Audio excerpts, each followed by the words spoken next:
Hi, Gavan and Melanine. Welcome back to my channel.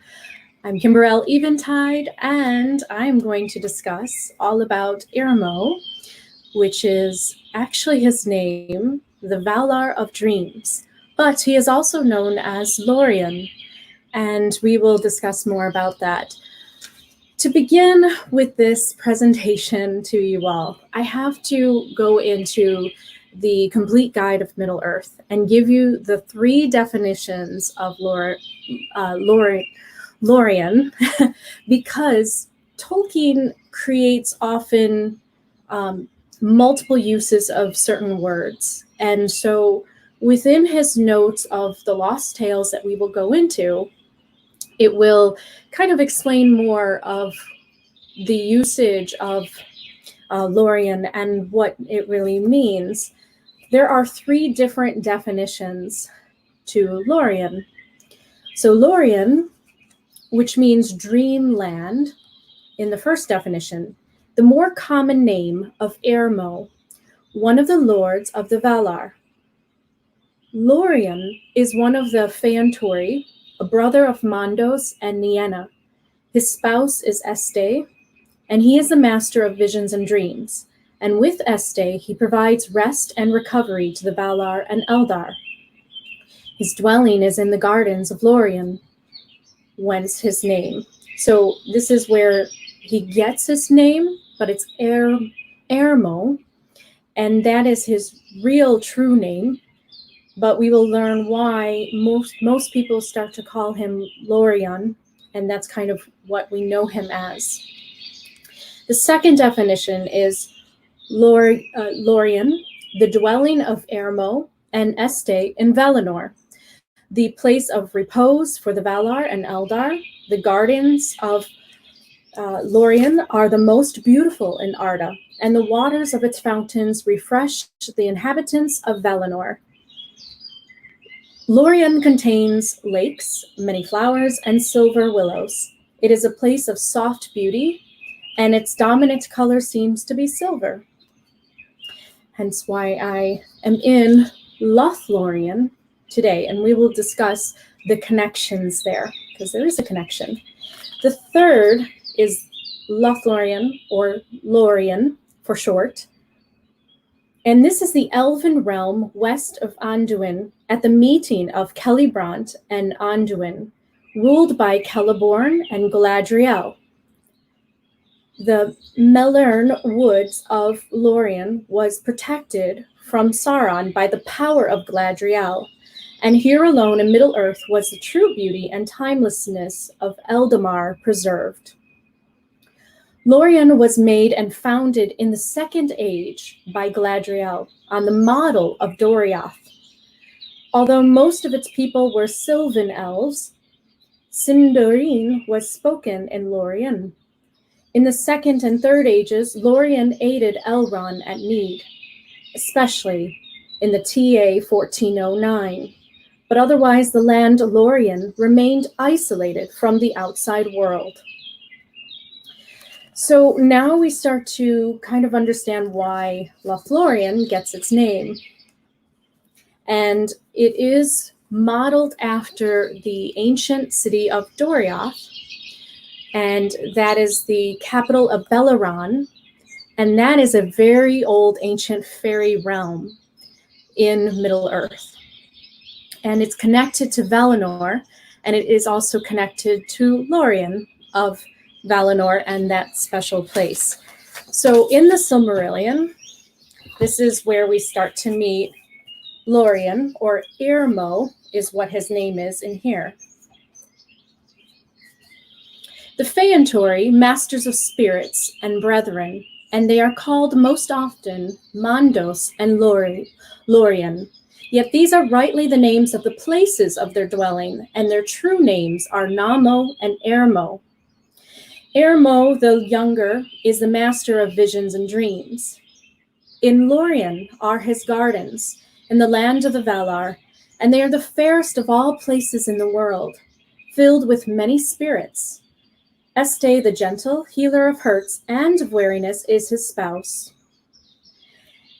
From the fountains of Irmo and Este, All those who dwell in Valinor draw refreshment, and often the Valar come themselves to Lorien, and there find repose and easing of the burden of Arda. The next time we hear about Lorien is here, in still the Valaquenta. So Melian was the name of a Maya who served both Vana and Este. She dwelt long in Lorien, tending the trees that flower in the gardens of Irmo, ere she came to Middle-earth. Nightingales sang about her whenever she went, or wherever she went, and wisest of the Maiar was Olorin, and he too dwelt in Lorien, but his ways took him often to the house of Nienna, and of her he learned pity and patience. So now we're starting to get a little bit of history where Gandalf, which his old ancient name as a Maiar, used to visit Lorien Gardens and used to probably go there to relax, to enjoy and rejuvenate, as many of the different Maiar spirits and even some of the elves do as well. The next time we hear about Lorien is here of Feanor. Now, he plays an important part in the story of Feanor and Miriel. Miriel was the name of his mother, which is in that time was born in Eldamar, in the house of the king in Tirion, upon the crown of Tuna, the eldest of the sons of Finwë and the most beloved. Cura Finwë was his name, but by his mother he was also called Feanor, spirit of fire, and thus he is remembered in all the tales of the Noldor. And Miriel was the name of his mother, who was called Surende, because of her surpassing skill in weaving and needlework, for her hands were more skilled to fineness than any hands even among the Noldor. The love of Finwë and Miriel was great and glad, for it began in the blessed realms in the days of bliss. But in the bearing of her son, Miriel was consumed in spirit and body, and after his birth she yearned for release from the labor of living. And when she had named him, she said to Finwë, "Never again shall I bear child, for strength that would have nourished the life of many have gone forth into Feanor." Then Finwë was grieved, for the Noldor were in the youth of their days, and he desired to bring forth many children into the bliss of Amen. And he said, "Surely there is healing in Amen. Here all weariness can find rest." And Amen is basically a capital city of Valinor. So this is obviously the age when the elves still lived in Valinor and were not exiled from it. But when Miriel languished still, Finwë sought the counsel of Manwë, and Manwë delivered her to the care of Irmo in Lorien. At their parting for a little while, as he thought, Finwë was sad, for it seemed an unhappy chance that the mother should depart and miss the beginning at least of the childhood days of her son. So now you start to see that she went then to the gardens of Lorien, because Miriel was, she says, "It is indeed unhappy," said Miriel, "and I would weep if I were not so weary. But hold me blameless in this and in all that may come after." Her body was just too tired. And this is kind of how an elf dies, because they are immortal, but they can remove their soul from their body at choosing if their body becomes too weary and they don't want to live like a physical existence any longer. They can actually exit out of their body. Their Fea can leave their Hora, which is their body. So now she went then to the gardens of Lorien and laid down to sleep. But though she seemed to sleep, her spirit indeed departed from her body and passed in silence to the halls of Mandos.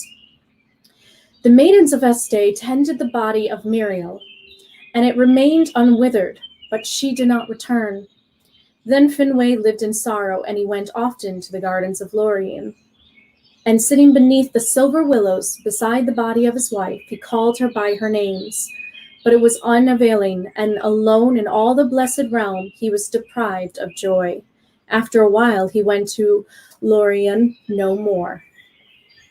So now we start to see where the idea of Laurieann and Mondos, where they're connected, is that his realm is of dreams, of visions, and of rest with Este.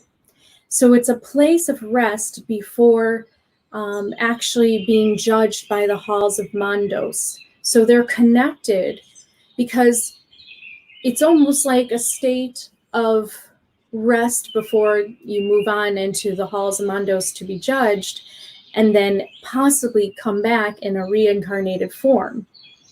So it's a really nice kind of version of purgatory. It's a beautiful garden. It's a place to rest and to receive rejuvenation and healing, and possibly come back into Valinor or Middle Earth. But sometimes there are spirits, there are Maiar, like Melian and other types of Maiar, that end up wanting to stay in those gardens, in those realms. So in very much ways, we can think of the Lorien of Valinor, and especially you see glimmers of it in Middle Earth. This is the realm of fairy to Tolkien.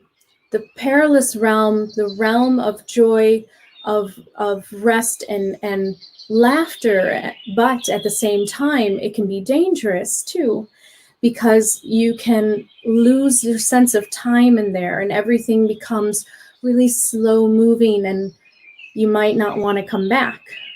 So the realm of fairy in this way is kind of described in this beautiful realm of Lorien and Este. And only by the basically the prayer of the asking of Lorien and Este, that is when Manwë was able to kind of grant Miriel a pardon, and also Finwë pardon, and also some of the other Valar too. So the next time that we see Lorien is here. And this is of the sun and the moon. Now this is where you get an association with the moon. So the moon has a lot of associations with Lorien itself. As we now know, the color of Lorien and associated most with it is silver. So Isil, which is another name for the moon, the sheen, the Vanyar of old named the moon, flower of Telperion in Valinor, and Anar, the fire golden fruit of Lorien, they named the sun. But the Noldor named them also Rana, the wayward, and Vasa, the heart of fire that awakens and consumes. For the sun was set as a sign for the awakening of men and the waning of the elves, but the moon cherishes their memory. But Tilion was a hunter of the company of Orome, and he had a silver bow. He was a lover of silver, and when he would rest, he forsook the woods of Orome, and going into Lorien, he lay and dreamed by the pools of Este, until Perion's flickering beams, and he begged to be given the task of tending forever the last flower of silver. And then this is when we start to see how he gets that actual duty, that responsibility of tending to the last flower of silver. And it says, Isil, the moon, was first wrought and made ready, and first rose into the realm of the stars, and was the elder of the new lights, as was Telperion of the trees. Then for a while the world had moonlight, and many things stirred and woke that had waited long in the sleep of Yavanna. And then it goes on into the idea of, more about Tilion. But what I wanted to show you was that Tilion was a spirit, a Maiar, that was also connected to Orome, the hunter of the woods. And he had a silver bow. So you could think of like a male version of Artemis. And yet he also would go to Lorien and sit by he would lay and dream by the pools of Este. So that's when he would start to desire, and his dreams and his visions would, he would allow himself to feel these. And then that's when he started to beg to be given the task of tending and having the duty and the responsibility of basically pulling the moon forth, or kind of being its representative in many ways. So that's when you start to see that important idea there. And this was right here. So the land ruled by Celeborn and Galadriel, between the rivers, Celebrant and Anduin, probably the original name of this land was altered to the form of the Quenya name, Lorien, by the gardens of the Valar Irmo in Valinor. In Lothlorien, the Sindarin word loth is flower. So it's dream flower. That's what the Lothlorien forest actually stands for in the Elvish tongue, as dream flower. And so that is what you get from the Silmarillion. Not so much. There's a reason why I had to go later on into Morgoth's Ring, which is the later part of the Silmarillion. And this is a very interesting passage here, where Tolkien basically puts a note about what Irmo really meant in as far as desire, because we can think of desire meaning many different things. We can think of it as desiring something, desiring someone. And what we find out in the notes of Morgoth's Ring here is that it is about the desire of what should or might be possible. So to Tolkien, desire means what should be, something that should be or could be possible. So very much the same, kind of synonymous with how we use dreams in that idea. So here is an interesting part here where he talks about this. So Rumiel is kind of an important character in the Lost Tales, because he is the one that sits and tells the story. He's an elf, and he's telling this story about the tales of Valinor, and that's where we get the Valaquenta, and how we start to understand, how do the elves understand the spiritual kind of mythology of Middle Earth? Like, where did they come from? So the Valaquenta is, in essence, like their Bible or their holy divine text. So Rumiel is actually quoting here and talking, and says, Irmo, the younger of these brethren, is the master of visions and of dreams. His gardens is the land of the gods, are the fairest of all places in the world, and filled with many spirits. Este the Pale is his wife, who walks not by day, but sleeps on an island in the dark lake of Lorien. Thence her fountains bring refreshment to the folk of Valinor. And then this is where it gets interesting, because then you see the note where it talks about the idea that this is the place where you start to understand what is the dream that is most associated with Irmo and what it means. Tolkien writes in the later Quenta of the Silmarillion, the fate of men and the fate of immortal elves. So I'm going to read this part because I found it so interesting, and it definitely goes into it a little bit more with Laurieann when I get to that part. But this is what he says, is that the fate of men was also later discussed by the Eldar, when they had met men and knew them. But they had little evidence and therefore did not know or assert, but supposed or guessed. One such supposition was the elves and men will become one people. Another is that some men, if they desire it, will be permitted to join the elves in New Arda, or to visit them there, though it will not be the home of men. Sounds a lot like New Earth. The most widely held supposition is that the fate of men is wholly different and that they will not be concerned with Arda at all.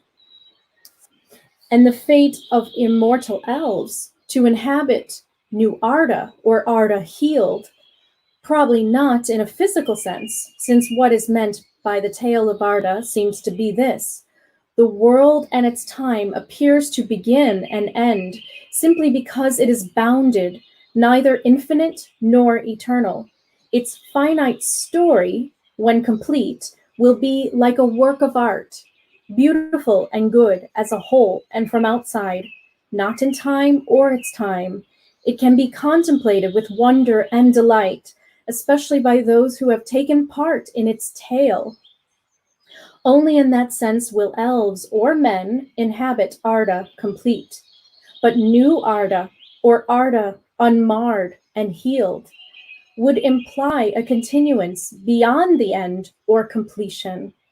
Of that nothing can be surmised, unless it be this: since the elves and men were made for Arda, the satisfaction of their nature will require Arda without the malice of the marrer, the marrer being Melkor or Morgoth in the elven tongue. Therefore, before the ending, the marring will be wholly undone or healed, or absorbed into good, beauty, and joy. In that region of time and place, the elves will dwell as their home, but not be confined to it. But no blessed spirits from what is still to us the future can intrude into our own periods of time. For to contemplate the tale of Arda, the blessed must, in spirit or whole being, leave the time of Arda. But others use another analogy, saying that there will indeed be a new Arda, rebuilt from the beginning without malice, and that the elves will take part in this from the beginning. It will be an Ea, say they, for they hold that all creation of any sort must be an Ea. An Ea is the universe, proceeding from Eru in the same way, and therefore being of the same order.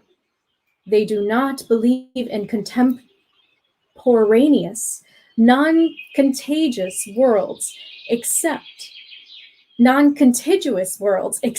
as an amusing fantasy of the mind. They are, say they, either altogether unknowable, even as to whether they are or are not, or else if there are any intersections, however rare, they are only provinces of one Ea, one universe. So this was a very interesting note to read about kind of the fate of men, the fate of the elves, and kind of where I believe that Tolkien had this first in mind. And then Irmo plays a huge part in this, because here is where you start to see where Laurieann actually becomes part of basically building a road of dreams back to Valinor. So here's where he talks about this. This is the hiding of Valinor in the Lost Tales. Now when Manwë, gazing in sorrow from high Taniquetel, saw all these things done that Melkor has done, and also that the kinslaying of the Noldor, all of that, he sent for Lorien and for Orome, thinking them less stubborn of heart than the others. That's interesting. So they were a little bit less detached from the outcomes either way. And that makes sense. They are the Feantori. So they are the brothers of spirit. They're not so connected with the physical world. You have the Hall of Mandos, of the judgment of spirits, the reflection of their lives and their deeds and what they have each done in their life. And then you have Lorien of dreams, of visions, of everything that makes a soul an individual, unique spark. And here is where Manwe is calling for both of them, thinking that they're less stubborn of heart than the others. They're just less attached to ego in many ways. And when they were come, he spoke earnestly with them. Yet he would not that the labor of the gods be undone, for he thought it not altogether ill. But he prevailed on those twain to do his bidding in certain matters, and in this manner did they so. For Laurieann wove a way of delicate magic, and it fared by winding roads most secret from the eastern lands, and all the great wilderness of the world, even to the walls of Kor. And it ran past the cottage of the children of the earth, and thence down the lane of whispering elms until it reached the sea. By the gloomy seas and all the straits it bridged with slender bridges, resting on the air and grayly gleaming as it were of silken mists lit by a thin moon, or of a pearly vapor. Yet beside the Valar and the elves have no man's eyes beheld it save in sweet slumbers in their heart's youth. So think about this. Laurieann, I'm turning down this. Laurieann himself is the one that puts dreams, or at least is the energy that represents the dreams of man, as well as elves and all beings of Middle-earth when they go to sleep at night, or when they dream awake. So Laurieann wove a dream, a vision within the hearts of every child of Middle-earth. And this goes hand in hand with Tolkien's belief about fairy tales in general, that they are important to have in this world. They allow you a glimpse into the spiritual, into the unbelievable magical elements of life that sometimes we don't get to see. We forget it so easily. So we have tales to help us remember this part of existence and reality. Laurieann himself wove the dreams. And here's what he said. Yet beside the Valar and the elves have no man's eyes beheld it save in sweet slumbers in their heart's youth. Longest of all ways it is, and few are there ever reach its end. So many lands and marvelous places of allurement and of loveliness doth it pass, ere it comes to elfiness. Yet smooth is to the feet, and none tire ever who fare that way. Such, then, said Vaere, was and still is the manner of Olore, the path of dreams. It's Olore Male, the path of dreams. But a far other sort was the work of Orome, who, hearing the words of Manwe, went speedily to Vana, his wife, and begged of her a tress of her long golden hair.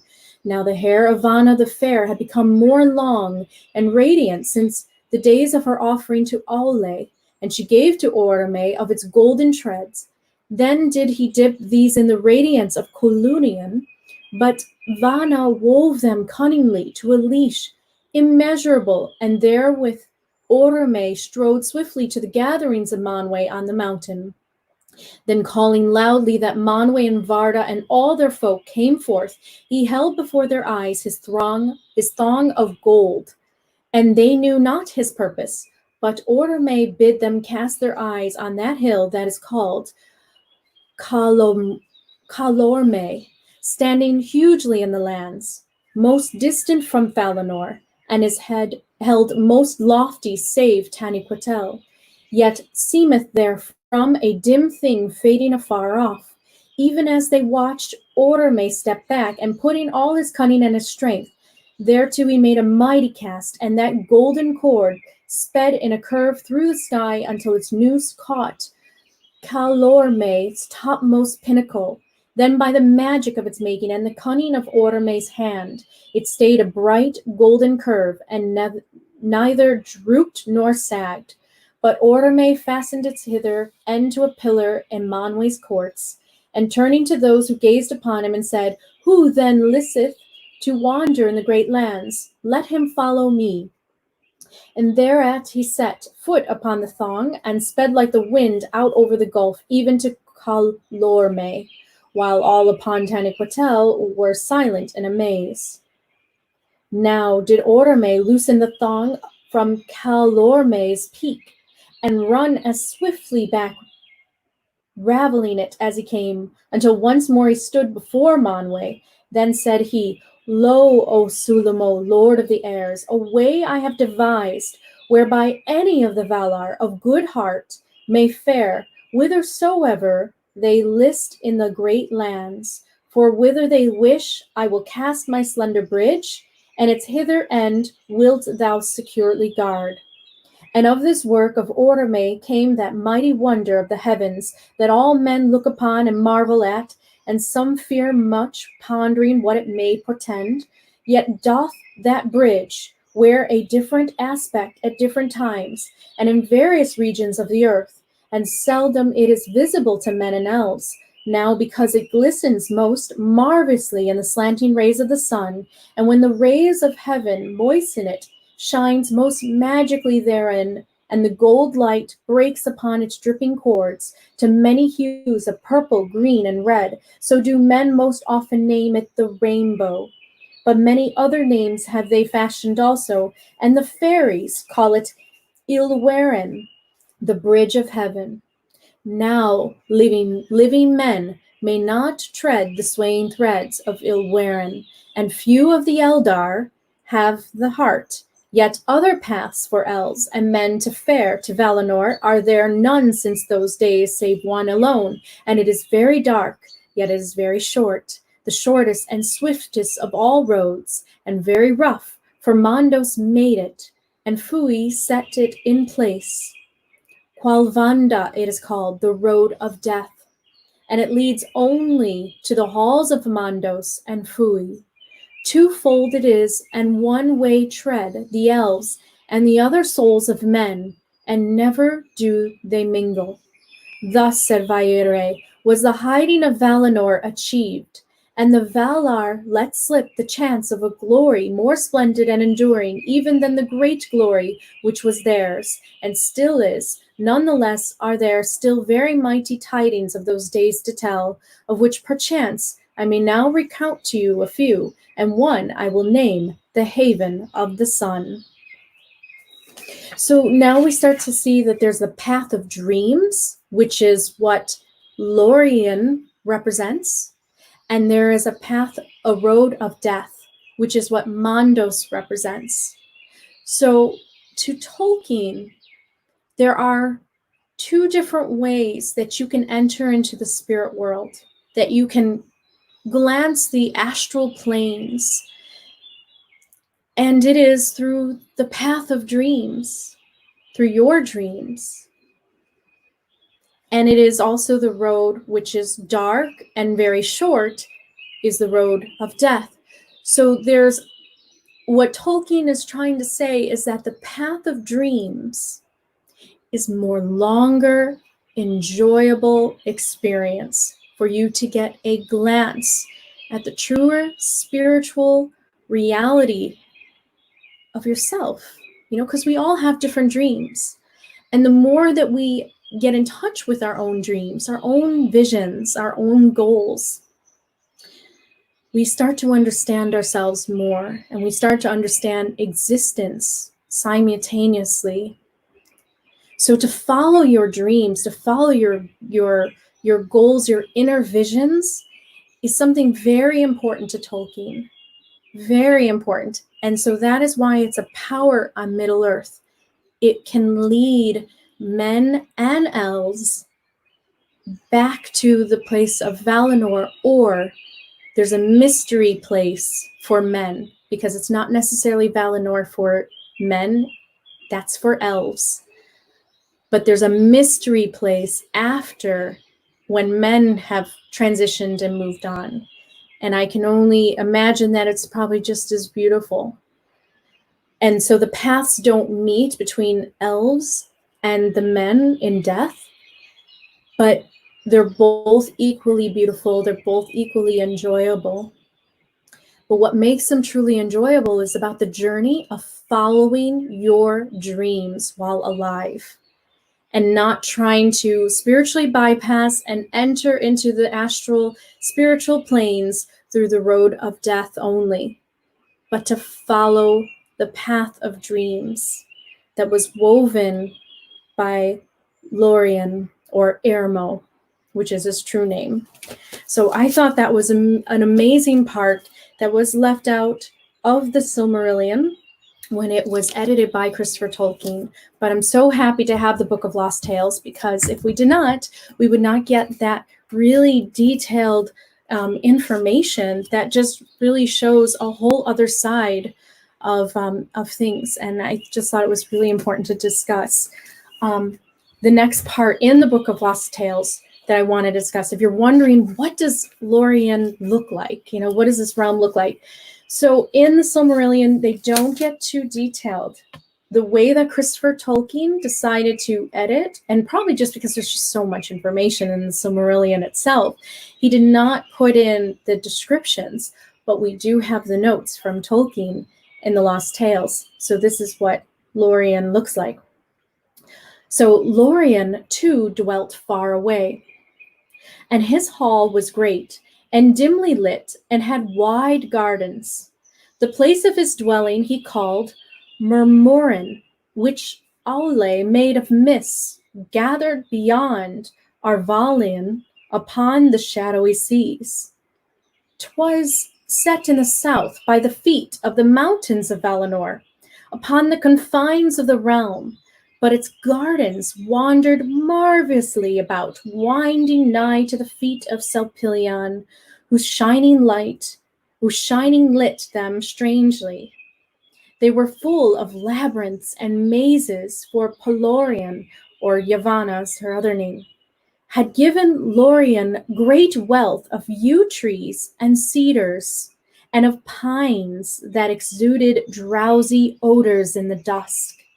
And these hung over deep pools. Glowworms crept about their borders, and Varda had set stars within their depths for the pleasure of Lorien. But his sprites sang wonderfully in these gardens, and the scent of night flowers and the songs of sleepy nightingales filled them with great loveliness.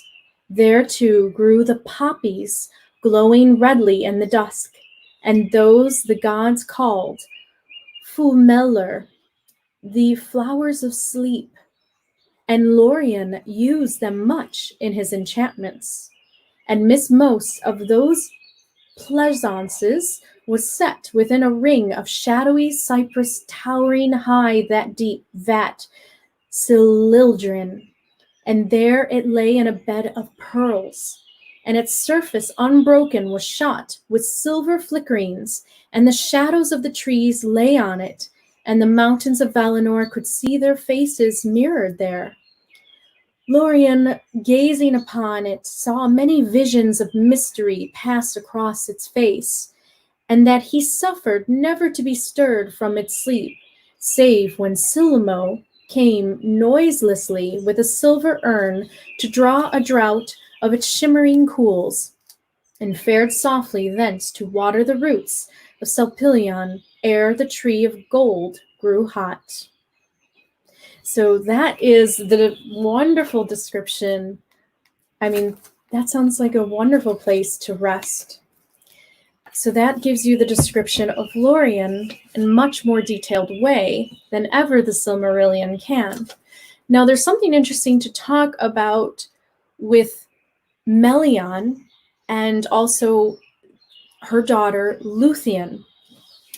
And I have a map to show you that is actually in the back of the new version of the Silmarillion. You can actually get it in the back, and I did take mine out so that I can show you, but also to get it actually framed. So this is the map of Beleriand, and now it is not going to show up green and beautiful because that's not going to happen on the screen here. But this is the map of Beleriand, and so Beleriand is the place where Melian, remember, she could go to and from, and she dwelt in Lorien, and she was a maiden of Este, so she was a fae, and so she wasn't quite like the Noldar elves or the Vanyar elves. She was more ancient than that. She was a Maiar. So you might know her as being an elf because she would be recognized as an elf, but she was actually a fae. And she lived in a kingdom in Doriath right here. And so this is the map that is East Beleriand and the lands to the north. So this is the higher north that you don't really get to see so much in the Third Age, because this is an old realm that doesn't really exist any longer, or if it does, it lays quite hidden from the world. But Doriath is where she lived, and this was a great forest. And this is the forest of Neldoreth. And so the reason why Melian is really connected to Laurieann, and I can read that here for you, is because this is where Melian is basically, it says this, that 2 children had Thingol then, Darion and Tinuvael. Her mother was Fae, a child of Laurieann. For manuscript, her mother was a Fae, a daughter of the gods. Now Beren was a gnome, son of Egnor the Forester, as in the manuscript. So these are notes on the tale of Tinuvael, and this is just telling basically the notes that Tolkien provided. So he wanted Melian and Tinuvael, and also, the other name of hers is Luthien, to be actually associated with basically Laurieann. There is a part here when it talks about, if you know the story of Luthien and Beren. Luthien is a brave elven maiden, half fae spirit, and she grew up in Beleriand, and she meets this gnome that is a Noldar elf. Gnome was basically the name of the Noldar from Tolkien's point of view. He was trying to change the idea of what a gnome is, but he scratched it out because he felt that gnome has already been taken from the Germanic meaning of a little dwarf-like creature with a tall pointy hat. His gnomes were far different than that. They were more man-like. And so he comes upon Luthien dancing in the forest of Beleriand when he does his traveling around, and he sees her dancing like a free spirit, free sprite of Laurieann. And so he meets her. But here is a part where you could start to see the powers of dreams and how you can also use them as a weapon. So this is part of Tinuvael's, her powers. Nay, said Melko, such things are little to my mind, but as thou hast come thus far to dance, dance, and after we shall see. And with that he leered horribly, for his dark mind pondered some evil. And this is when Luthien was trying to save Beren, and she ends up going to Melkor's, that's his short name is Melko. She ends up going to Melkor's region, basically, and trying to save Beren. And she's in this dark castle all by herself with him. And he says, go ahead and dance, and we'll see what happens.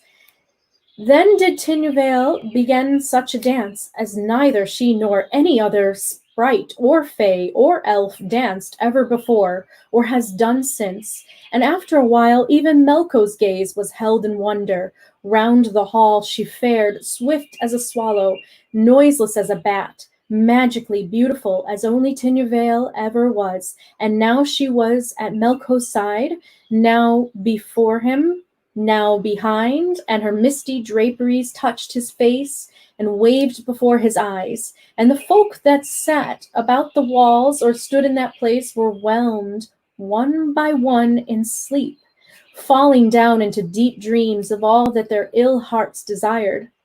Beneath his chair the addars lay like stones, and the wolves before his feet yawned and slumbered, and Melko gazed on enchanted, but he did not sleep. Then began Tinvael to dance, a yet swifter dance before his eyes. And even as she danced, she sang in a voice very low and wonderful a song, which Gwendolen had taught her long ago. It's another name for Melian.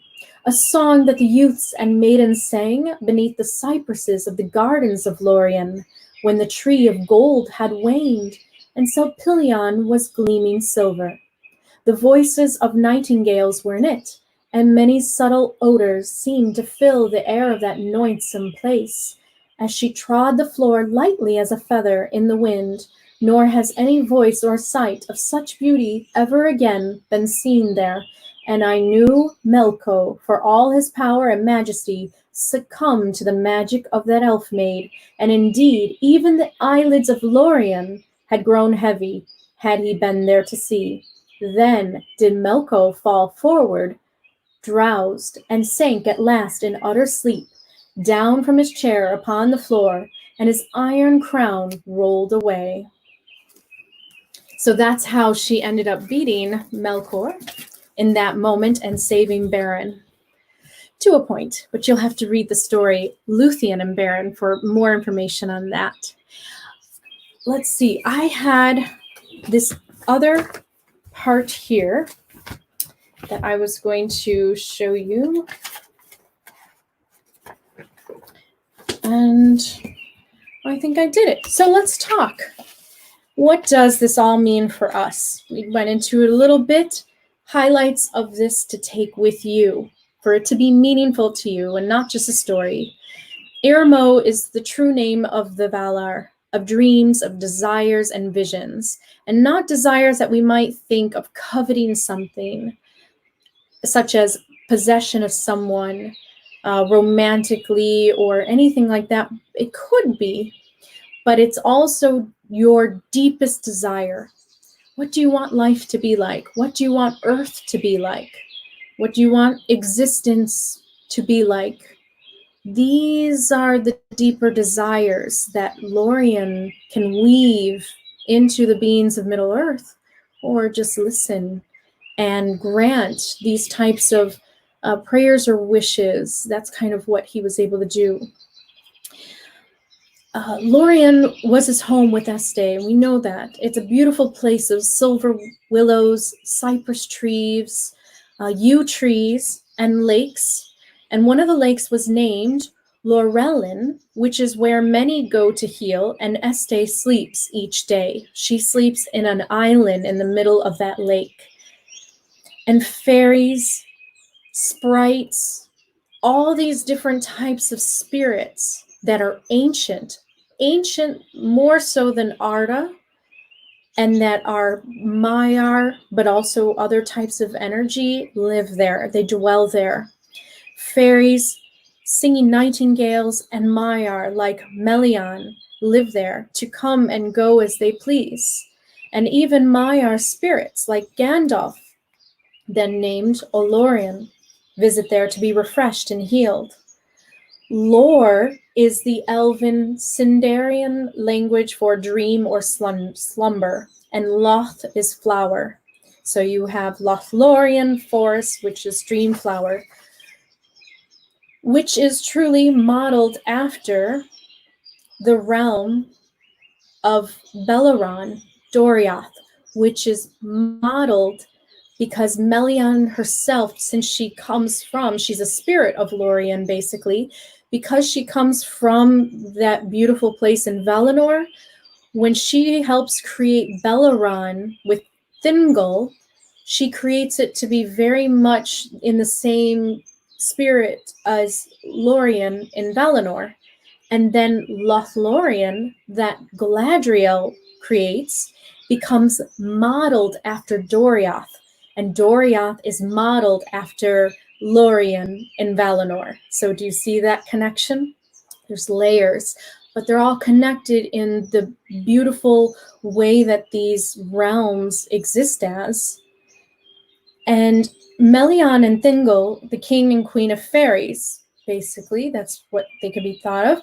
They were thought as associated with Lorien, and Este as a place of rest and rejuvenation, and fairy within Valinor, full of less order, meaning that this place of the Grey Gardens of Lorien is a place where the other Valar are not there. It is simply the realm of Lorien, of dreams, of vision, of freedom. And it is the place of rest, of este, of relaxation and rejuvenation.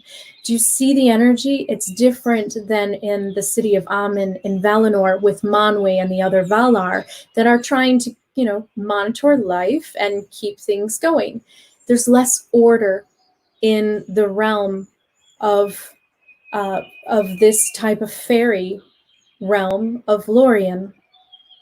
So the powers of Lorien himself, dreams or goals, the visions, he's known as a Valar of, and the desire of what should be or can become.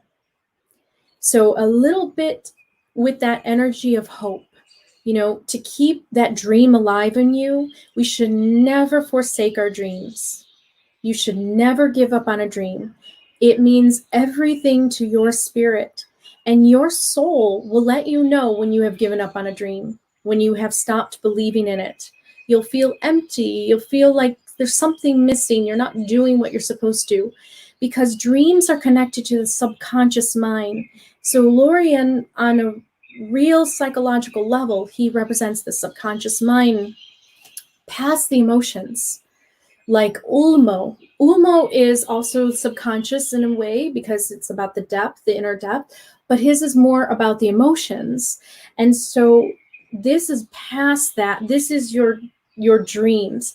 And what we learned with this idea from Tolkien, the path of dreams, is a way how to receive redemption of the spirit so that you can enter back into this place of blissful consciousness and peace in death after you have lived your life. So if you follow your dreams, if you follow your goals, and you don't not believe in yourself, if you believe in them and you really, go for them, then you will be living out a pathway that your soul has intended to always live. You'll be listening to your subconscious that is guiding you along a pathway of your soul purpose, why you were created. Because we all take part in this collective. So when someone follows their dreams, they are doing their role within this collective. And that's where that quote, the idea of many hands make the wheels of things turn, and the eyes of the great are elsewhere.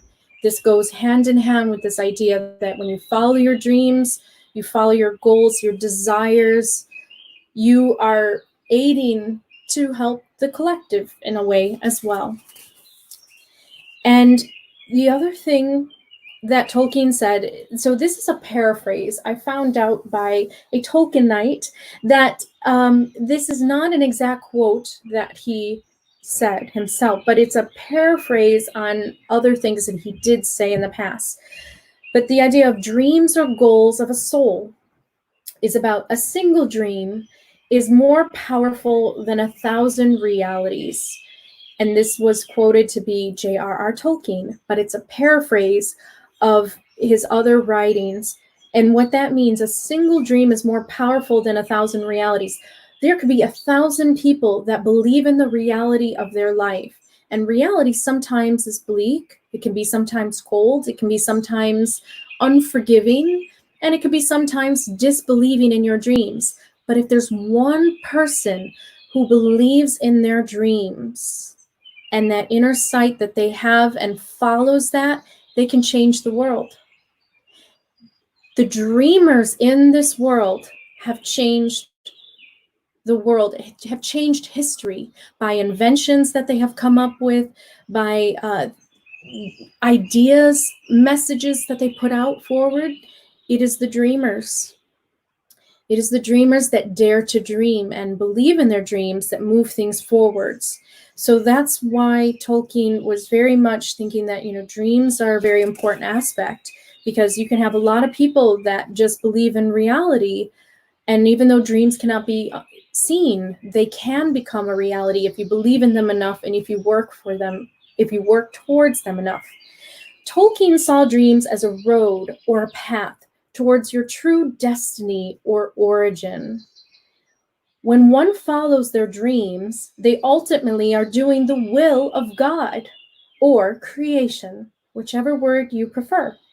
Visions, dreams, goals that leave you feeling excited to create. Follow that road, follow that path, because it will lead closer to knowing what really makes you happy as a soul. To Tolkien, a dreamless world would be the saddest world, or a world where things wouldn't get done, because people would be living on the surface of reality and not get into the true subconscious reality of your dreams. Believe in your dreams and your inner visions, and this goes for your dreams that you have when you are both awake and asleep, because we have two types of dreams. We have daydreams. We have dreams where we're completely aware, we're completely awake, and we just feel like we really want to do something. We're excited to create something. We're excited to explore or do something. And then we have the dreams that appear to us when we're sleeping. And that's also a type of dream. Sometimes you get ideas while you're sleeping. Believe in your dreams, your awake ones, your asleep ones. These will lead you to become who you are, as Nietzsche said. Because it's after a person traverses the labyrinth of themselves, unafraid of what you find inside.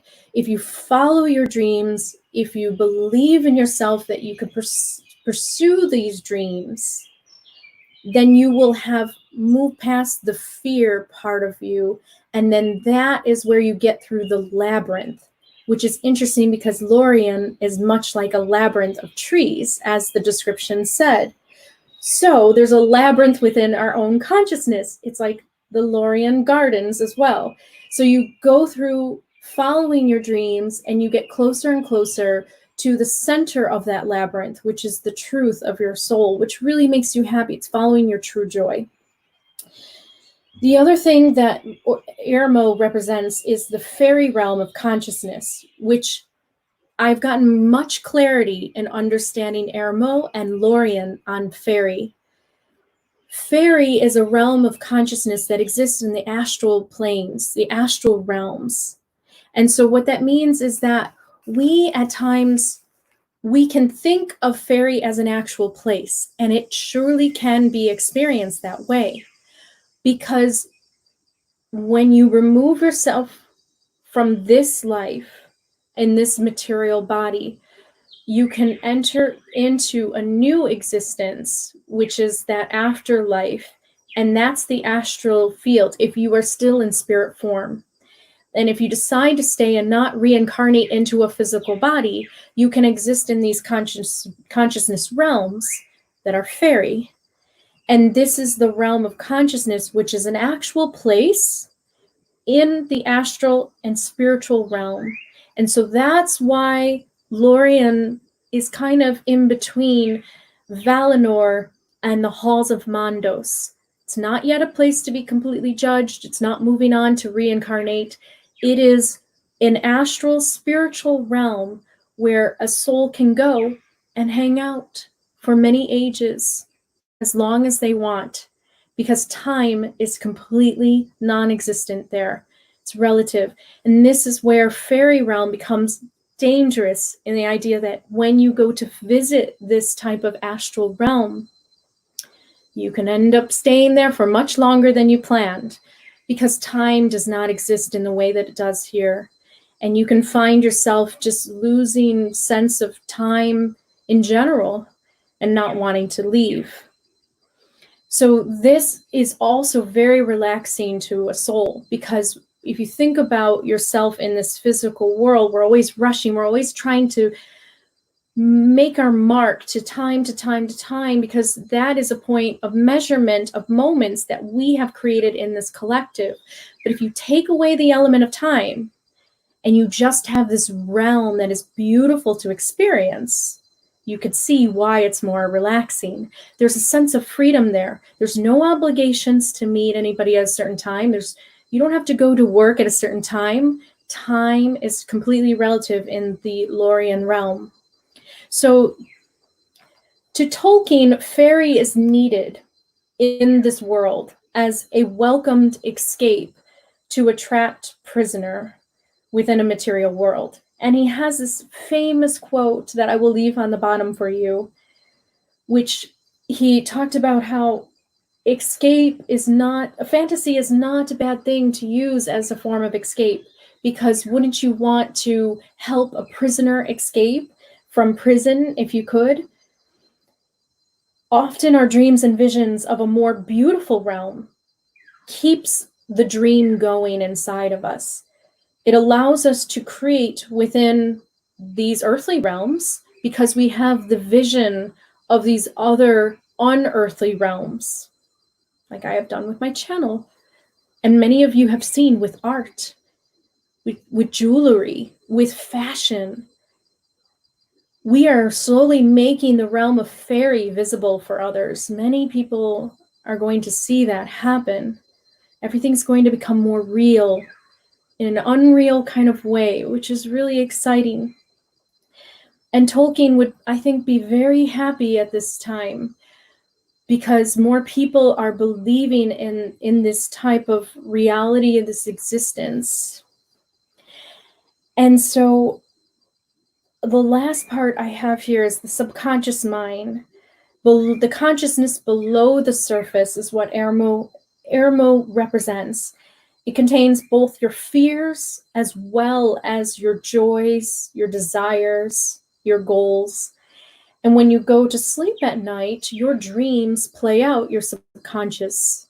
It shows you what's deep inside, your fears that you have, that you need to work on before you can transition and move forwards into a new phase of experience. And if you have dreams that give you revelations and visions, some of you might be precogs. Sometimes I'm a precog and I can dream about what happens later on in the future, although the future is not set in stone. It can show you certain pathways that you're on the pathway to experience, because that's where your energy is going towards and is aligning to. So the subconscious mind is represented within this realm. And the goal, I said, would be to be more aware of your subconscious mind so that it cannot control you, so that you can use it in awareness of who you are, what lays down in the depths of you, and you can work on whatever is still within you from past pains and fears that you might still have, and work on that. That's the labyrinth that Nietzsche was talking about. That's the shadow work that Carl Jung is talking about. And then through that, you uncover true joy, true goals, and that's when you can really start believing your dreams. Because it's one thing for me to say, believe in your dreams, when sometimes you've been hurt and sometimes you don't trust that your dreams can even get you anywhere. And a lot of people on this earth, on this planet right now, are in that position. But I'm telling you that if you can just get past that mental blockage and just start doing whatever makes you happy, truly happy, not a cover up for your emotional wounds of the past, but true. And this is where this is an argument for those that say, well, what makes me happy is, going out and hurting people. But that's from being wounded. So you have to get past the layers of your wounds into the authentic you, who is the authentic soul deep down inside, past those moments of pain that you have endured. And if you could just hold on to your dreams and believe in them, you can move past the pain, and you can receive deep healing and rejuvenation of your spirit. So it goes hand in hand with Este as well, with Laurieann in terms of the subconscious mind, meaning that if you reveal things that are kind of lurking in your subconscious that are kind of sabotaging you in life, if you can find out what it is at that core that's still causing these self-sabotaging moments, that's when you reach a place of rest and relaxation, is because you get rid of that is still something that you need to work on. And then that's when you get inner peace. That's when you can lay back in those realms. Okay, so some tools to harness the power of Laurieann, or, of your dreams. I have suggested a few things that you could use on your fairy altar if you want, or you can wear them every day. The month of July was chosen for Laurieann because the connection to dreams and the moon, Cancer, astrologically during this time, July, this month, is about Cancer in terms of zodiac, and that is a sign that is ruled by the moon. And so absolutely, this is all about that type of connection here. So with that being said, I have Moonstone Crystal, which is connected to Tilion, which is the spirit that asked to be in charge of the moon, that's associated with Lorien, because that's where he was able to basically have his dreams realized, and then he was able to be in charge of the moon. So Moonstone helps us to get in touch with our inner dreams. It helps to nurture each of our dreams and goals. It helps all aspects of the cosmic body because it aligns to all chakra levels. It is that clear, very clear white type of color. It doesn't really have a color to it, but it has little flashes of very bright blue sometimes that you see, or purpley kind of color.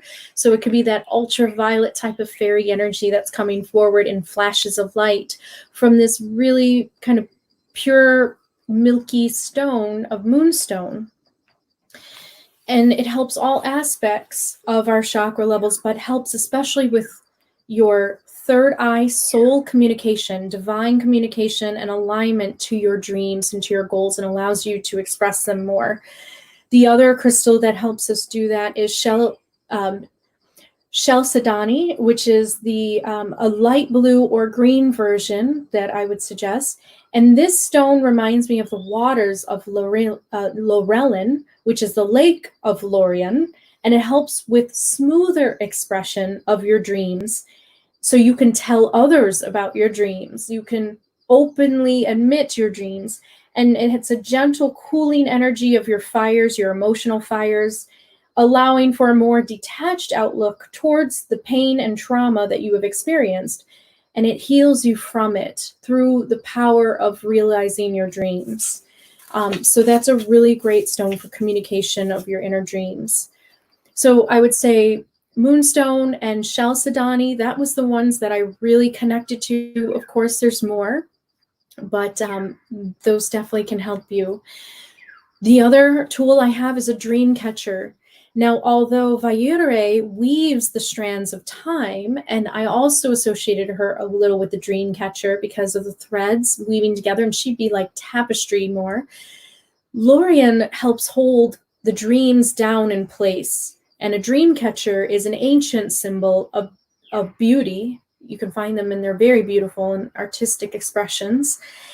And you hang them above your bed or in your room somewhere, and they are said to help catch the nightmares and dispose of them while allowing the good dreams and visions to remain. So I thought that the dream catcher was something very significant, and there's a way that you can kind of connect to Laurieann's energy through the dream catcher symbol. Also moon symbols as well, because since the gardens are associated with silver and they really glow under the moonlight, they're beautiful in the sunlight, but they glow under the moonlight, and the creatures within it, like the glowworms, the bioluminescent creatures, the glowworms, the fireflies. They all come out at night and they glow. You could just see it. It's just like Lorien in the movies, and you see it right behind me here. The other tool I have is poppy flowers and mushrooms. Now, this can be taken many ways. Though these can be used for drug consciousness altering experimentation, they have always symbolized a deeper meaning to fairy, as Laurieann was said to use poppies in his enchantments. And also, it has been known poppies have kind of been a symbol within fairyland. There have been several stories that have used poppies, that poppies are something that you'll find in fairyland, and if you sniff them, if you go too close to them, they will take away your sense of time, and then you can stay in fairyland for a very long time. So there's several stories that have used it. Tolkien has used poppies as part of putting on the enchantments that Lorien does. And I think in Shakespeare, King Oberon of the fairies also uses poppies, I believe, that a Cupid arrow hit. It was a flower that a Cupid arrow hit, a poppy field. And then you put the poppy field juice in the eye of the person sleeping, and when they wake, they fall in love with the person who they first see. So in Shakespeare was also used. Poppy flowers have been used in connection to fairies. I know it's also used in connection to other things as well, but on a deeper level, they have symbolized a deeper meaning to fairy. And as Lorien was said to use poppies, mushrooms are associated also with fairies, not only for their psychedelic effects and mind-altering type of effects to the mind, but the fairy rings of mushrooms appear when fairies are said to dance. So if you see a circle of mushrooms, that's where the little fairies have been dancing, or big fairies. They grow wildly and freely amongst the sprites of Lorien.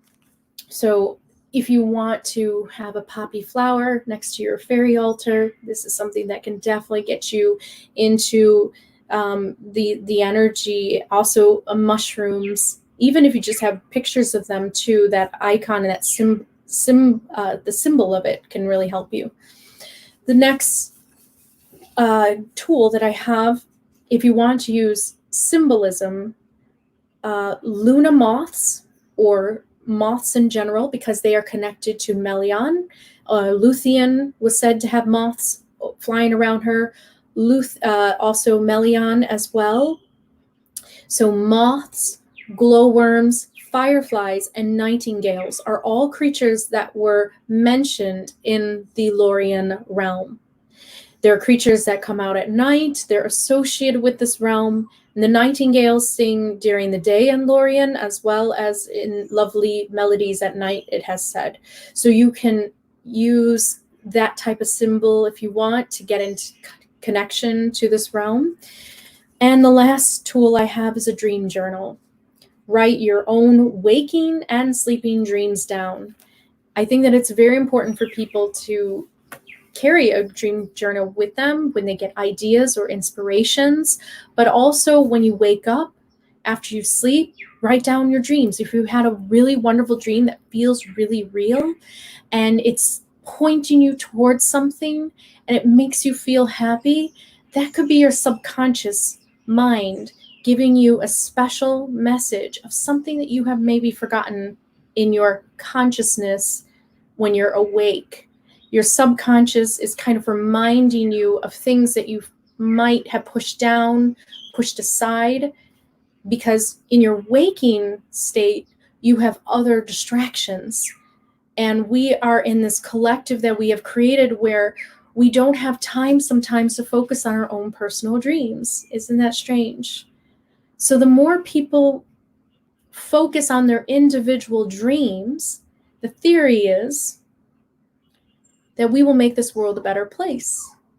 Because if you focus on your individual dreams, you're also helping the collective as well. And how that works is still a mystery to unravel. It's as mysterious as the Gardens of Lorien itself. But at the same time, it makes a lot of sense because we are all in this world together. And so if we have a bunch of individuals that push aside their dreams and don't go for what they truly believe in and don't live a life pursuing their dreams, pursuing their goals and inner visions, they will be very unhappy and not fulfilled. And they wonder why something feels like it's missing in life, and they can take it out on others around them. So the more people who follow their dreams, who do whatever they feel inside that comes from a healthy place, that comes from a really true, authentic, healthy place of emotional growth and understanding and healing, and they follow their dreams from that place, we will have a much more merrier world, very much like the realm of fairy. So I hope you all enjoyed this. I am going to leave you a meditation video that you can use at any time on my channel to help you get into this realm of Laurieann and receive messages from this certain Valar. I hope you all have a beautiful night, and I will leave that video for you July 5th, and that is the day where normally you would participate in the ritual.